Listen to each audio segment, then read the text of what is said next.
اور جو اسٹرگل کرتا ہے، محنت کرتا ہے، کوشش میں لگا رہتا ہے، اس کے لیے اللہ تبارک و تعالی 10 دروازے کھول دیتا ہے، اور وہاں سے اس کو رزق فراہم کرتا ہے جہاں سے اس کا وہم و گمان بھی نہیں ہوتا۔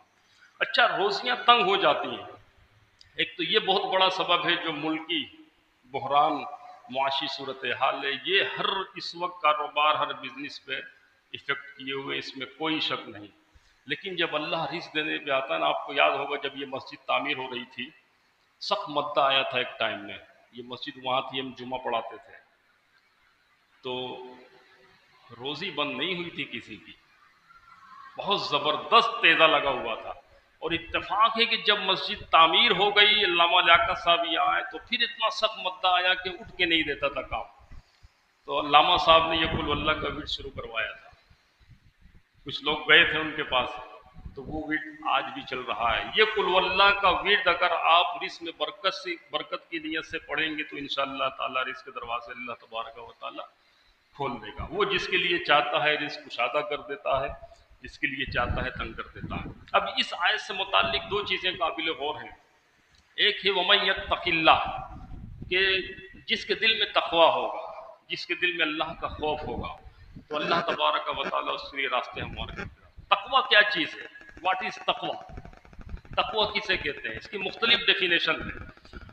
ہر وہ عمل جس سے اللہ تبارک و تعالیٰ راضی نہیں، اس کو چھوڑ دینا، اور جس عمل سے اللہ تبارک و تعالیٰ راضی ہے اس کو پکڑنا، اس پر استقامت اختیار کرنا، یہ تقویٰ ہے۔ جس جگہ اللہ کا تمہارا جانا ناپسند ہو اس جگہ سے بچنا، اور جس جگہ چاہتا ہے اللہ کہ تم یہاں موجود رہو وہاں ہونا، یہ تقویٰ ہے۔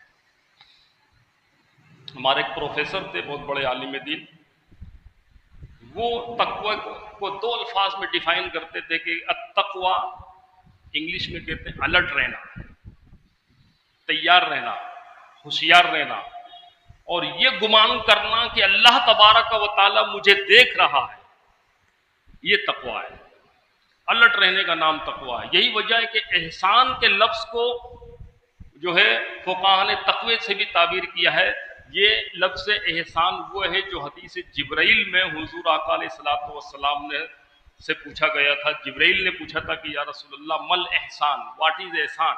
تو حضور آقا علیہ الصلوۃ والسلام نے فرمایا تھا کہ ان تعبد اللہ کأنک تراہ فإن لم تکن تراہ فإنہ یراک۔ احسان یہ ہے کہ تم اللہ کی عبادت اس طرح کرو کہ رب تعالیٰ کو تم دیکھ رہے ہو، اور اگر یہ تصور نہیں باندھ سکتے تو یہی گمان کر لو کہ اللہ تبارک و تعالیٰ تمہیں دیکھ رہا ہے۔ یہ احسان ہے، یہ تقویٰ ہے۔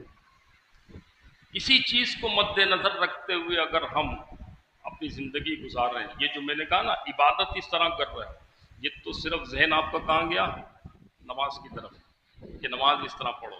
اب میں اس کو تھوڑا سا وسیع کر رہا ہوں، محدثین نے اس کی یہ بھی تشریح کی ہے۔ تعبد کہتے ہیں بندگی کو، کس کو کہتے ہیں؟ بندگی کو۔ اب ترجمہ یوں کریں کہ تم اللہ کی بندگی اس طرح کر رہے ہو، اور آسان کر دوں، تم اپنی زندگی اس طرح گزار رہے ہو کہ یہ گمان میں رکھو کہ تم اللہ تبارک و تعالیٰ کو دیکھ رہے ہو، اور اگر ایسا نہیں کر سکتے، اور ہم ایسا کر بھی نہیں سکتے، اتنی طاقت ہے ہمارے اندر، تو پھر یہ گمان کرو کہ اللہ تبارک و تعالیٰ تمہیں دیکھ رہا ہے۔ اب اگر کوئی شخص اس انداز سے زندگی گزاری ہے، بتائیے اس کی زندگی کیسی ہوگی؟ کیمرے لگے ہوئے ہیں، کیمرے کے خوف سے ٹریفک رک جاتا ہے، سگنل نہیں ٹوٹتا کہ بھی چلان ہو جائے گا۔ اللہ تبارک و تعالیٰ کا کیمرہ ہر جگہ لگا ہوا ہے، ہر چیز ریکارڈ ہو رہی ہے، وہ ہمارے ہر چیز سے، ہمارے دلوں کے حال سے بھی واقف ہے۔ جو عمل ابھی صادر نہیں ہوا ہم نے سوچ لیا، وہ اس سے بھی واقف ہے۔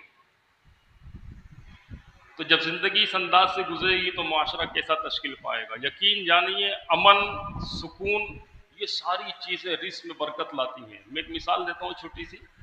جب میں مارشز میں تھا تو بچوں کو اسکول چھوڑنے جاتا تھا، تو اسکول میرے گھر سے لے کے اسکول تک 3 دکانیں ایسی تھیں کہ جس میں سیل مین نہیں ہوتے تھے۔ ہمارے یہاں ہو سکتا ہے یہ سیل مین نہیں ہوتے تھے، اور میں نے بارہا غور کیا کہ شاید کیمرہ شیمرہ لگا ہوا ہو،